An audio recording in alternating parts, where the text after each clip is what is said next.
Viva, o meu nome é Samuel Lourenço.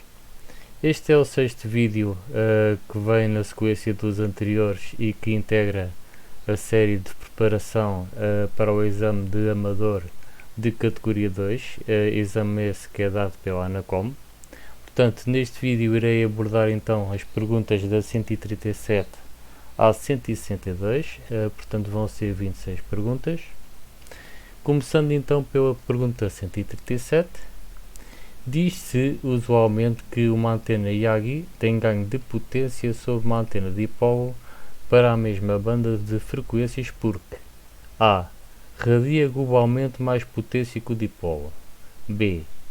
Pode ser usada por emissores mais potentes. C. Concentra a radiação apenas numa direção. E D. Pode ser usada para mais do que uma banda de frequência. Portanto, a resposta correta aqui é C.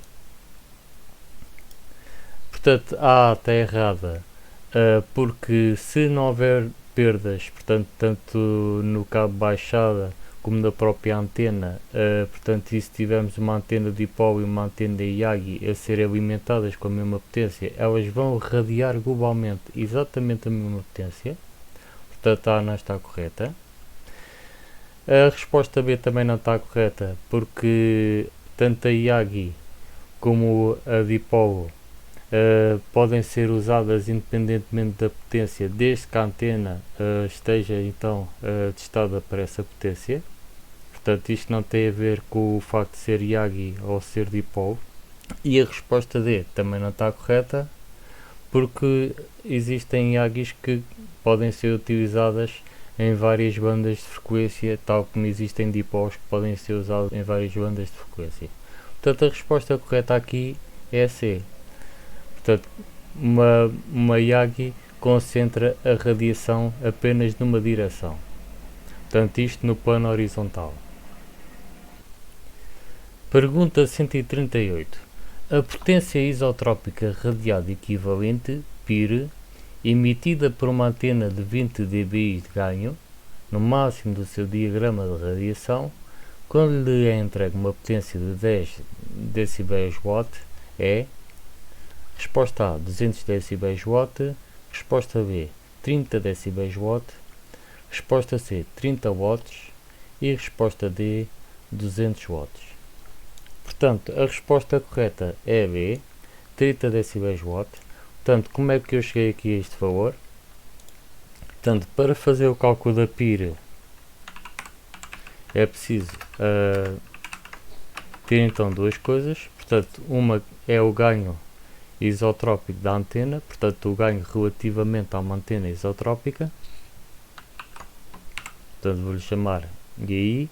Esse ganho é expresso em dBi, decibéis I, decibéis isotrópicos, e mais a potência de saída do andar final do meu emissor, portanto, que é injetado para a antena. Portanto, essa potência já está convertida em decibéis watt. Portanto, esta conversão, já agora devo dizer que é muito importante.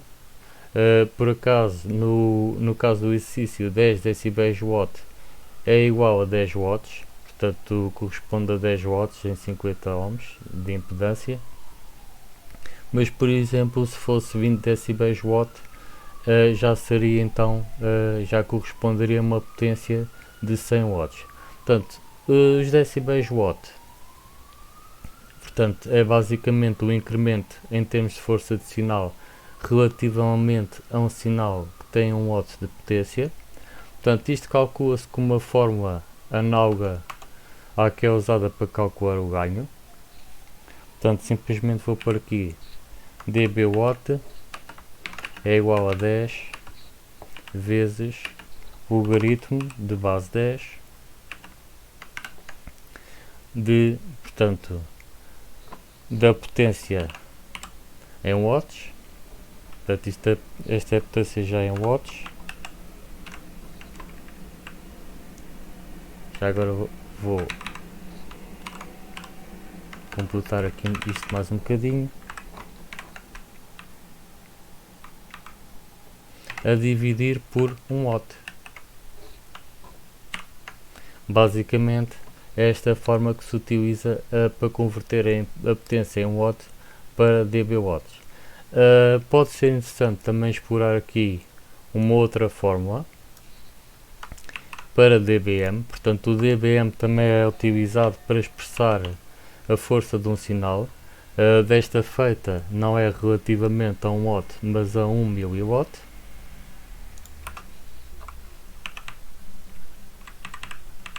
Portanto, isto pode ser feito de duas maneiras.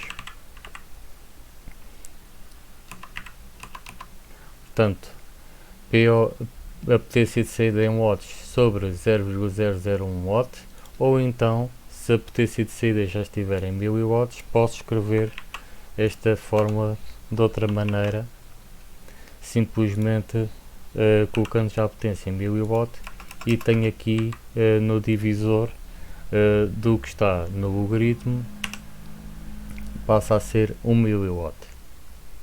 Portanto, isto é só uma curiosidade e isto explica o porquê desta forma ser simplesmente uma soma, porque isto já tem a ver com o facto da potência já estar convertida em decibéis watt. Portanto, é uma unidade completamente diferente do watt, já está logaritmizada. E aqui no que toca em relação ao exercício, portanto, é-nos dado o ganho da antena, o ganho isotrópico, chamemos-lhe assim. Portanto, já agora escrevo então aqui 20 decibéis dBi, e também nos é dado a potência de saída do amplificador, que é a potência que é injetada para a antena.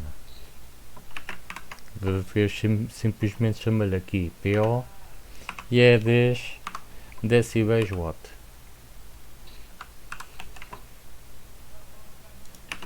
Portanto, isto vai ser então igual a 20 dBi mais 10 dB-watts. Portanto, neste caso, nós podemos somar dois valores com unidades diferentes, porque estas unidades são adimensionais para todos os efeitos. Portanto, são unidades que são logarítmicas de uma relação. Portanto, sendo de uma relação, não têm qualquer dimensão e podem ser somadas sem qualquer prejuízo. E o resultado basicamente vai ser expresso também em dB-watts. Portanto, isto já exclui à partida a resposta C e a resposta D. Só pelas unidades. Claro que obtendo aqui 30, vai ser então a resposta B a correta. Pergunta 139. Qual o ganho teórico de um dipolo de meia onda relativamente a uma antena isotrópica? Resposta A 1,55, resposta B 3,05, resposta C 2,15 e resposta D 4,3. Portanto, a resposta correta é a C, 2,15. Isto pode ser encontrado, por exemplo, no artigo do Wikipedia, mas também pode ser encontrado em muitos outros locais. Portanto, neste artigo que está aqui acerca de antenas dipolo, tem aqui uma secção que diz qual é o ganho em dBi, portanto o ganho relativamente a uma antena isotrópica de uma antena dipolo de meia onda. Portanto, e aqui está 2,15. Portanto, aqui está o comprimento de onda, portanto isto é um dipolo então de meia onda, está aqui 0,5, e está aqui então a resposta à pergunta 139. Pergunta 140. A potência aparente radiada par emitida por uma antena de 10 decibéis D de ganho, no máximo do seu diagrama de radiação, quando lhe é entregue uma potência de 20 decibéis watt, é: resposta A 200 decibéis watt, resposta B 30 decibéis watt, resposta C 30 watts e resposta D 200 watts. Portanto, a resposta correta Analogamente ao exercício 138 é B, 30 decibéis watt. No entanto, existe aqui umas diferenças. Portanto, eu já agora mantive aqui o cálculo feito para a PIR. Neste caso, o cálculo feito para a PAR tem aqui umas diferenças em que basicamente, portanto, o ganho da antena não é expresso em dBis, portanto isto é o ganho relativamente a uma antena de dipolo de meia onda. Portanto aqui vou pôr então GD, portanto D de dipolo, e o ganho é expresso em decibéis D, e a potência de saída novamente é de dB watts. Portanto aqui já não é PIR, aqui já é PAR. Portanto, potência aparente radiada, e a potência aparente radiada é calculada desta maneira. Portanto, a fórmula é muito parecida com a da PIR, só que tem esta diferença de usar o ganho relativamente a uma antena dipolo. Portanto, é só essa a diferença. Já agora, o ganho relativamente a uma antena dipolo pode ser calculado a partir do ganho isotrópico. Portanto, sendo que GD é igual a GI menos 2,15 decibéis. Portanto, isto faz sentido.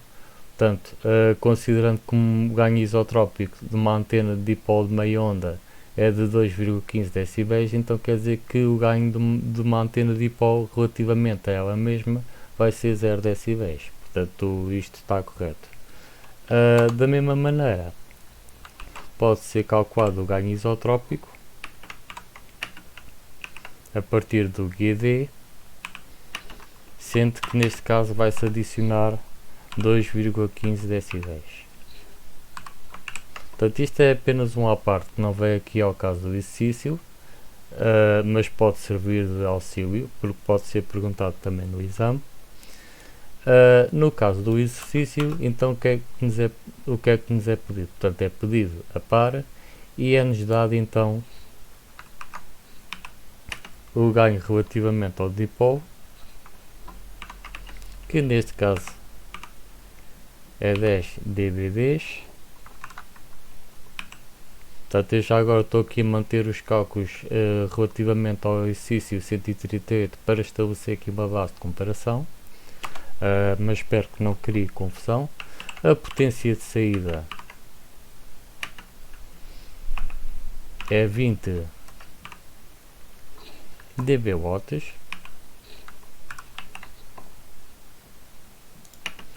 Então aqui vou ter que simplesmente somar estes dois valores.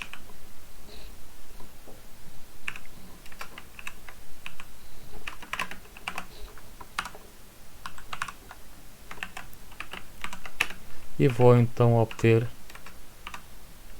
a par. Portanto, a par, que é a potência relativamente a uma antena dipolo. Portanto, o ganho, portanto, a potência com o ganho relativamente a uma antena de dipolo. Portanto, neste caso são 30 decibéis watt. Portanto, e basicamente então é a resposta B, a correta.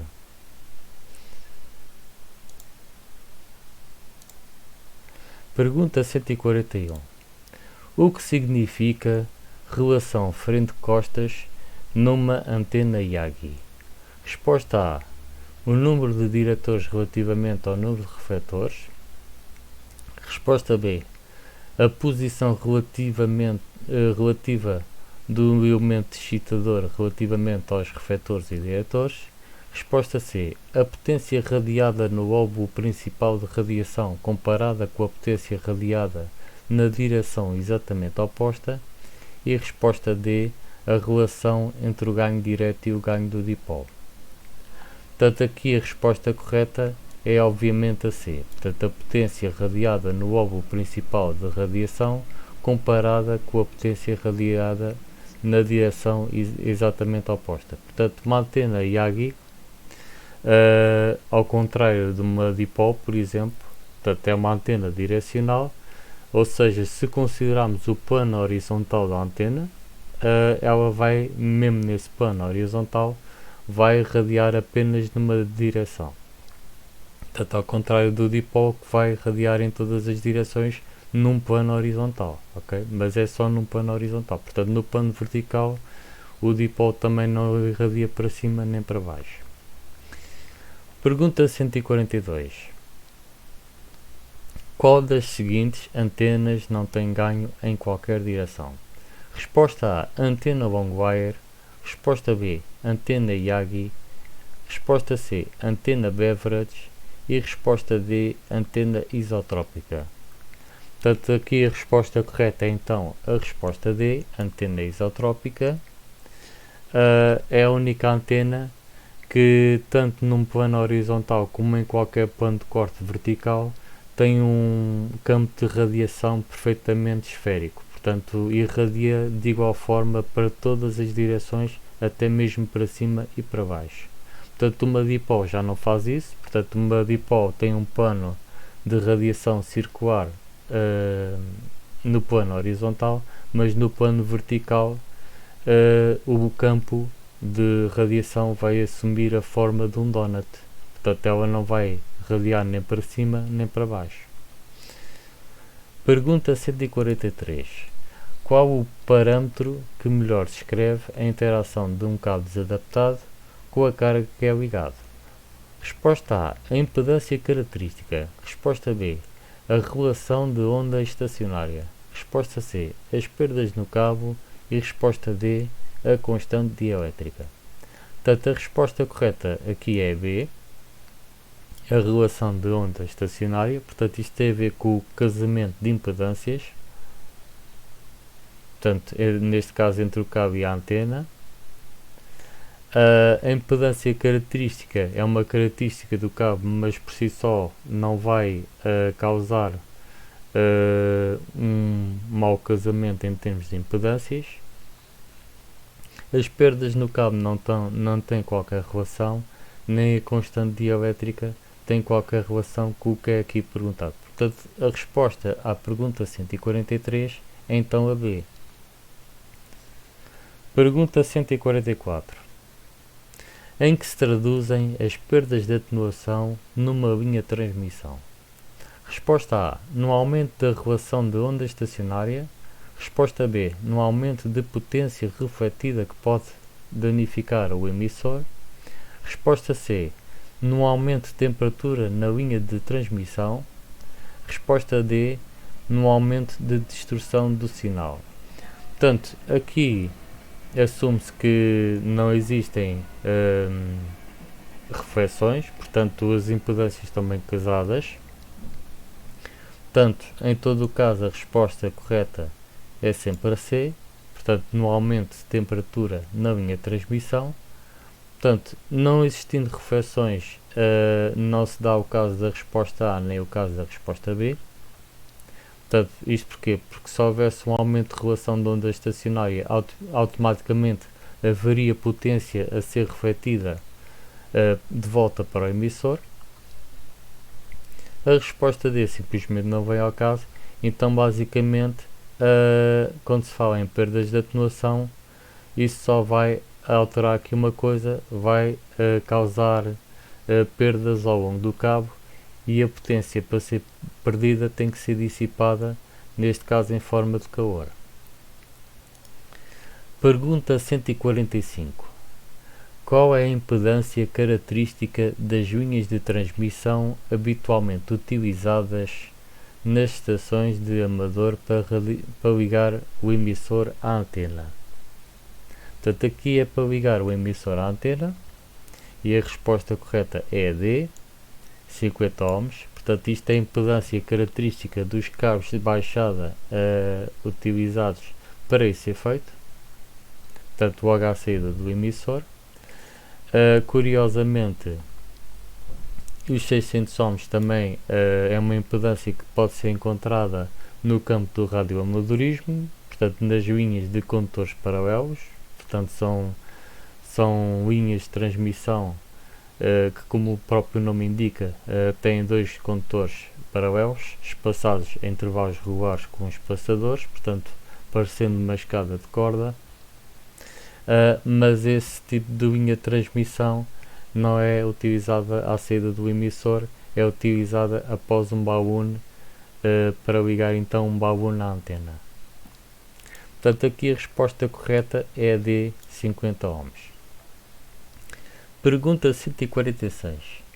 Uma linha de alimentação degradada que liga a saída de um emissor a uma antena apresentará uma impedância não adequada que poderá dar origem a: resposta A, que o andar de pré-amplificação do emissor não seja capaz de entregar o nível necessário de potência ao andar de saída do emissor.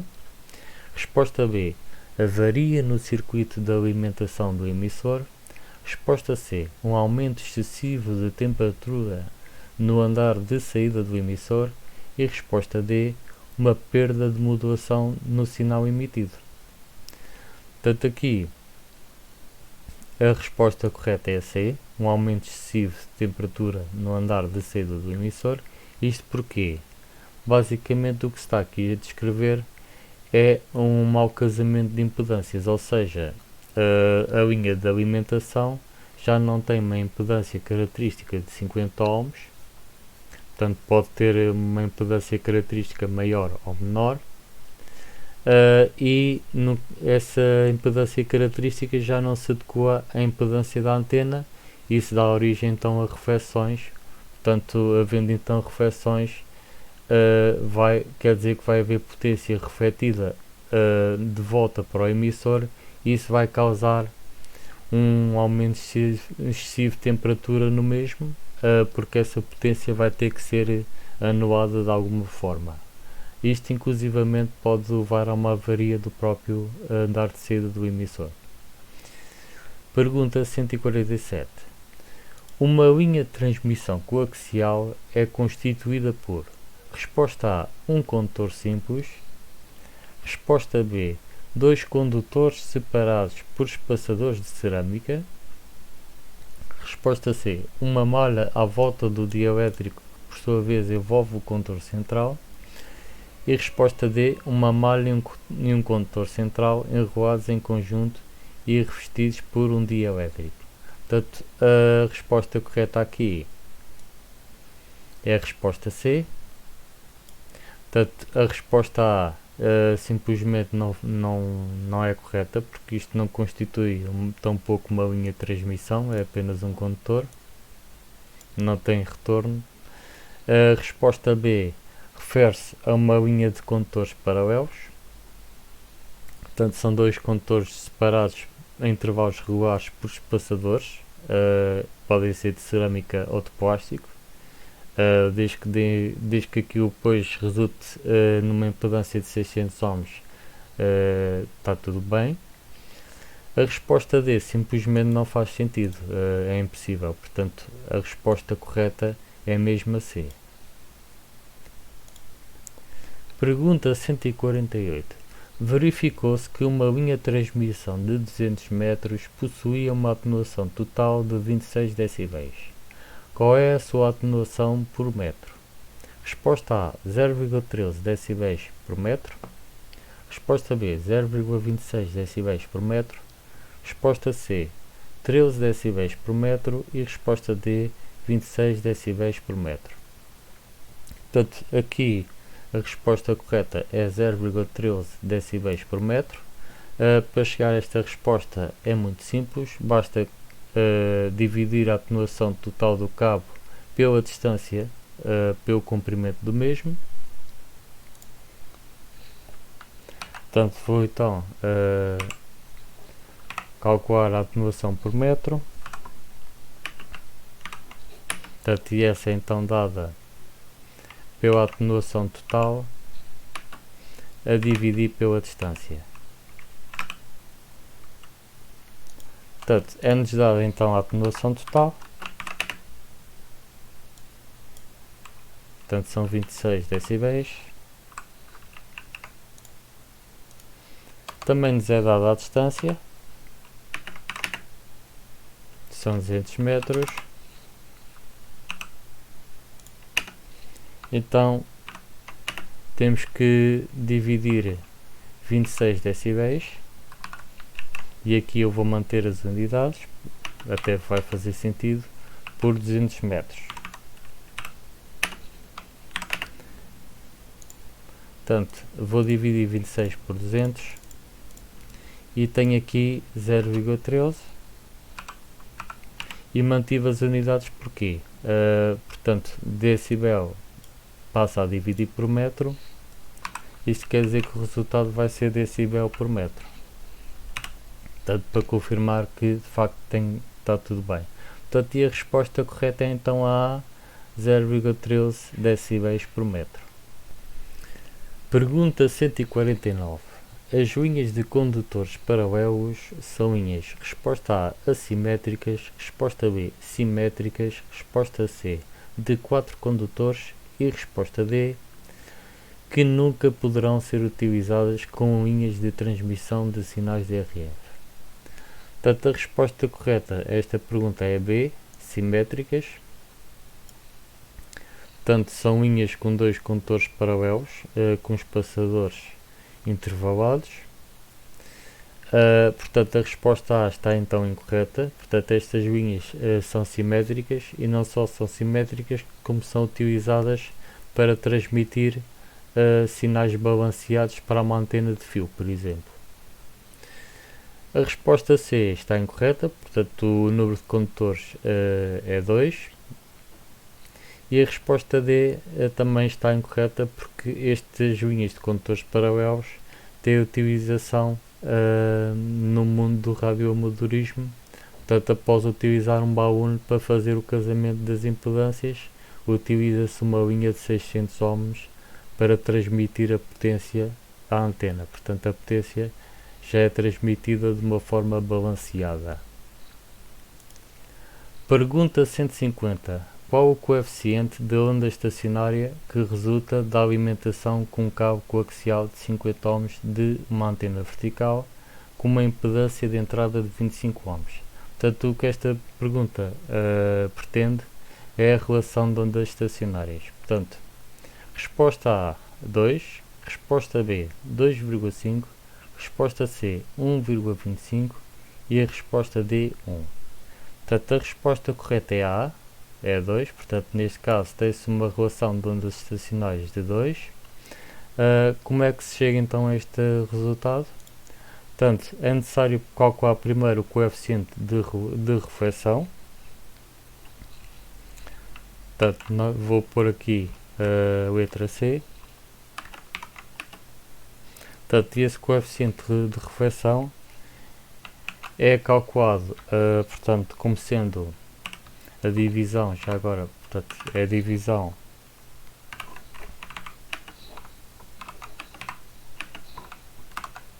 já agora abrir também parênteses aqui no denominador, portanto, a divisão da subtração entre a impedância da carga menos a impedância da saída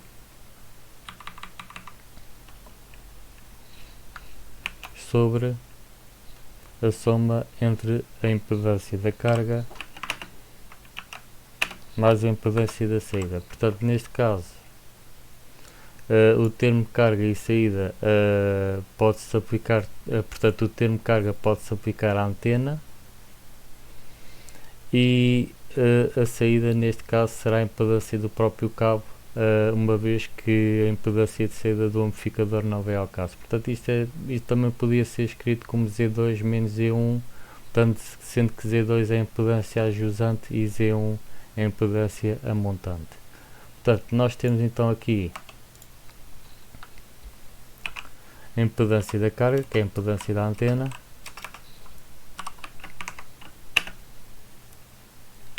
portanto, a impedância da antena tem 25 ohms.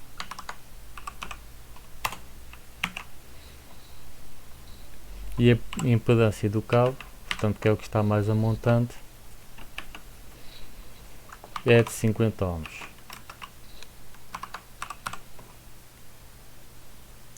Portanto, vou então calcular aqui o coeficiente de reflexão. Portanto, isto depois é necessário para calcular a relação de ondas estacionárias, ou o SWR. Portanto, tenho aqui então 25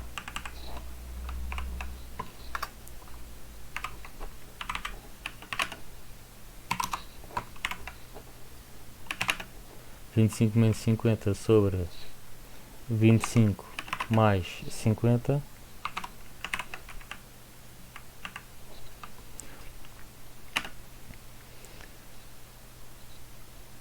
Portanto, isto tudo vai ser igual a menos 25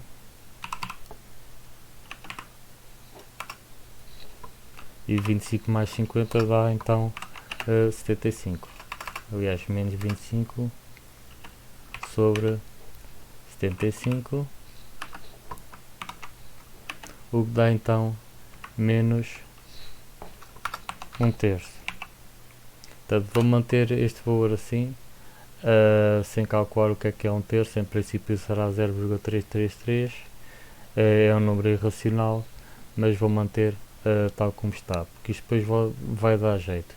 Portanto, o SWR, por sua vez, ou a relação de ondas estacionárias, é calculado então como sendo, portanto, a divisão entre a soma de 1 mais o módulo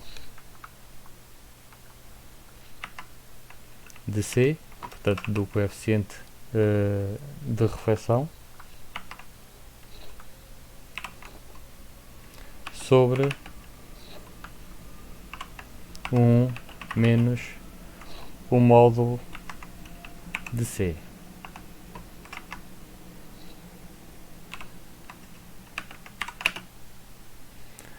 Portanto, 1 mais C dá 4/3. 1 mais módulo de C, aliás.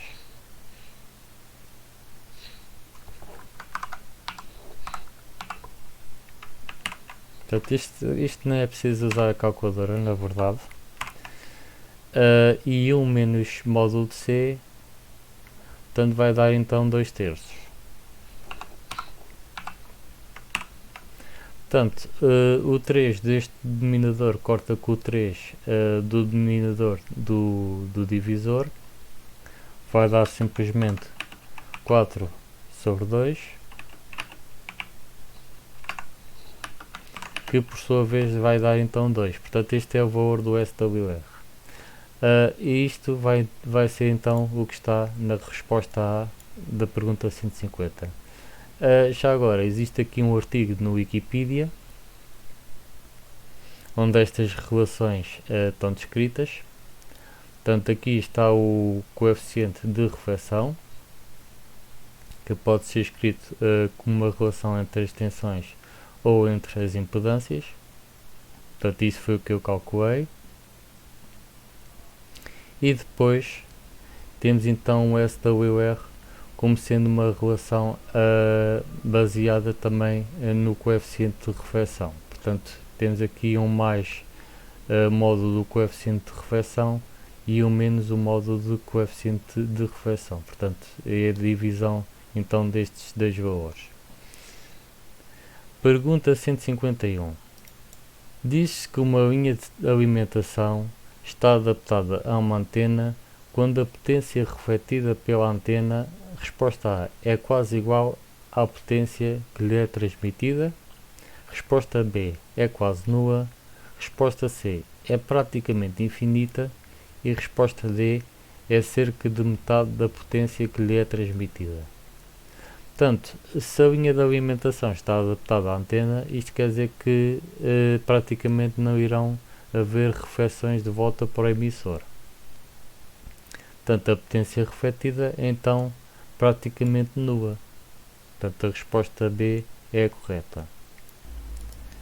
Pergunta 152. O que pode estar a acontecer quando recebemos sinais de VHF provenientes de longas distâncias? A. Os sinais são refletidos no espaço exterior. B. Os sinais são refletidos em tempestades na vizinhança do local onde nos encontramos. C. Ocorreu uma reflexão lunar esporádica. E D. ocorreu uma reflexão na camada esporádica E da ionosfera. Portanto, a resposta correta é D.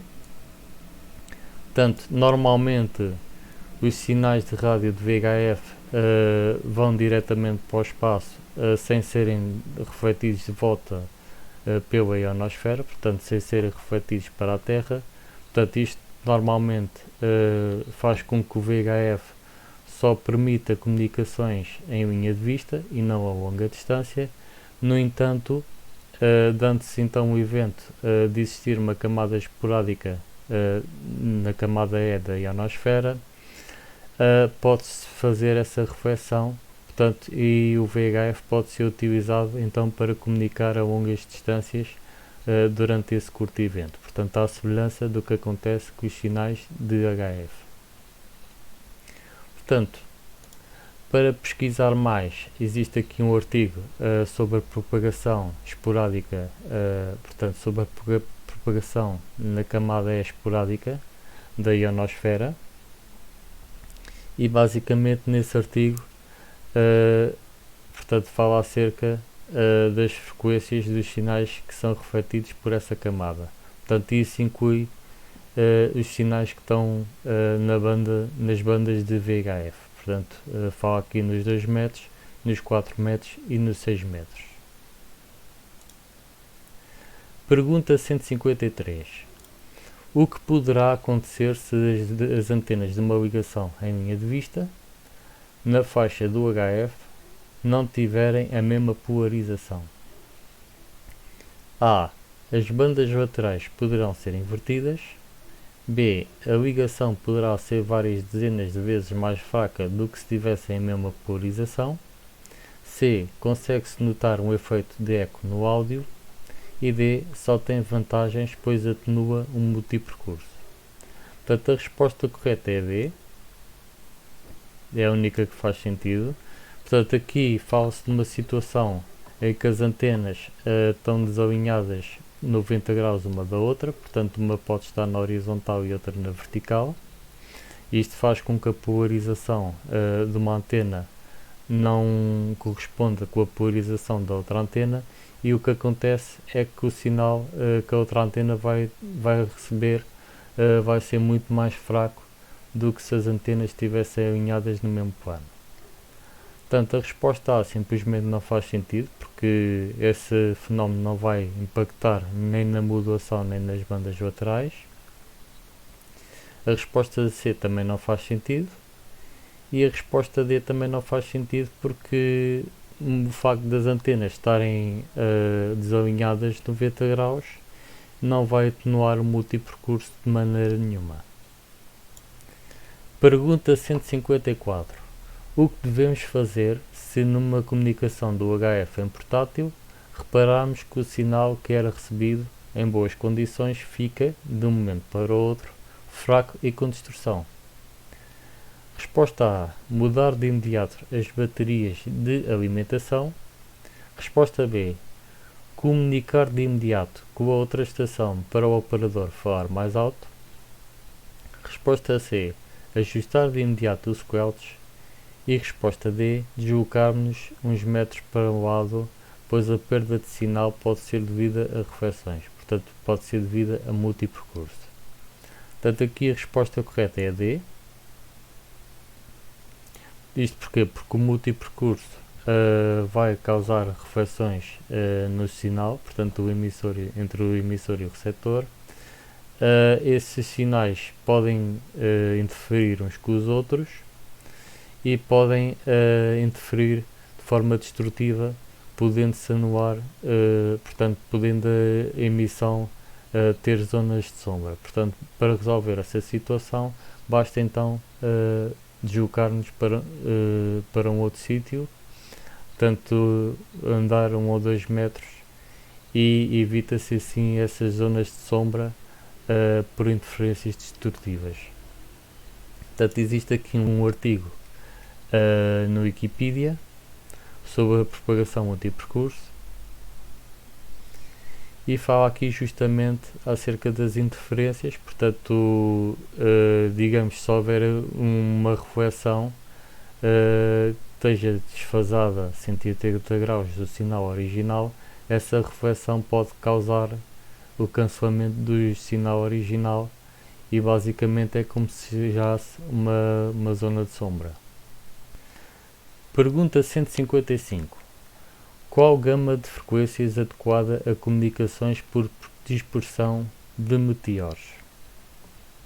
Resposta A, 1,8 a 1,9 MHz. Resposta B, 10 a 14 MHz. Resposta C, 28 a 148 MHz. E resposta D, 220 a 450 MHz. Portanto, a resposta correta é a C, 28 a 148 MHz. Portanto, isto nomeadamente cobre as bandas de VHF. Basicamente, a dispersão de meteoros refere-se à desintegração de meteoros quando atingem a atmosfera terrestre. Portanto, isso vai criar ali uma zona de ionização local à volta do local da dispersão, portanto, nomeadamente na cauda. Existe aqui um artigo do Electronic Notes, bastante completo, que fala acerca das comunicações que são feitas através da dispersão de meteoros.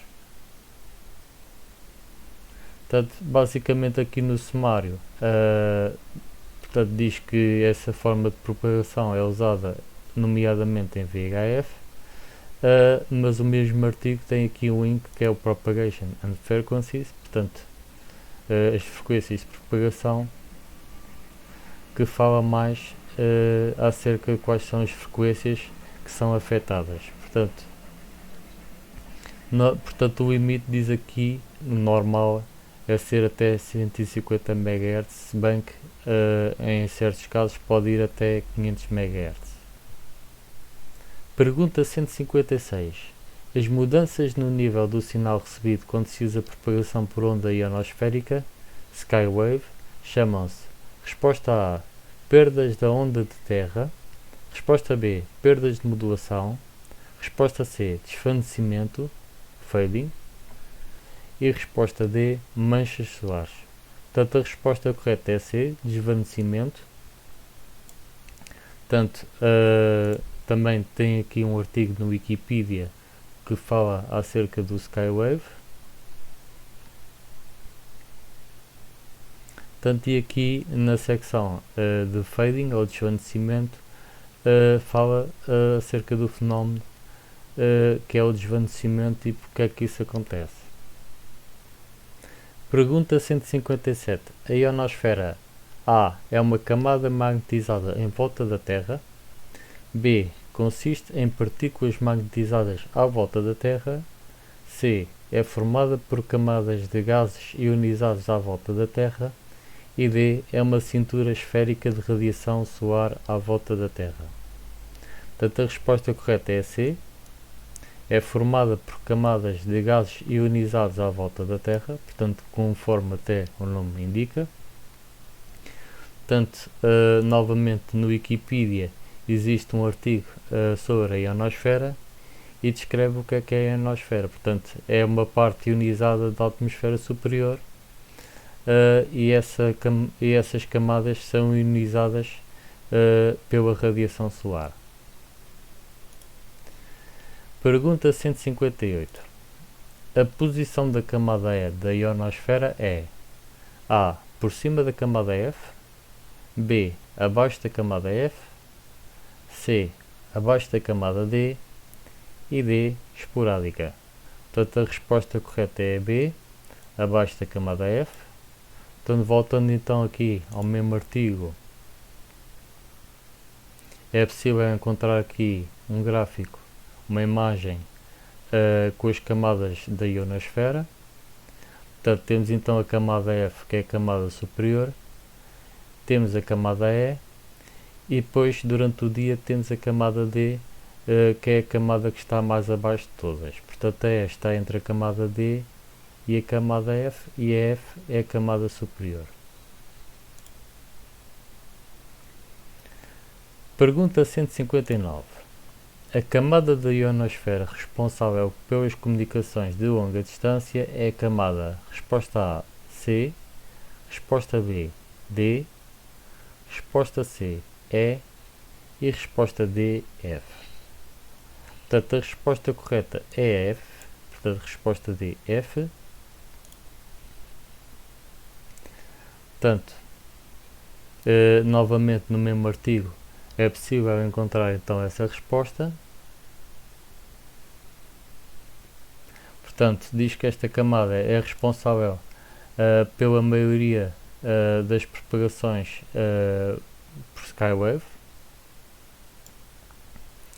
Portanto, pela maioria das comunicações via Skywave, portanto via reflexão ionosférica, incluindo o HF. Pergunta 160. Qual das seguintes camadas ionosféricas está mais próxima da superfície terrestre? Resposta A, a camada D. Resposta B, a camada E. Resposta C, a camada F1.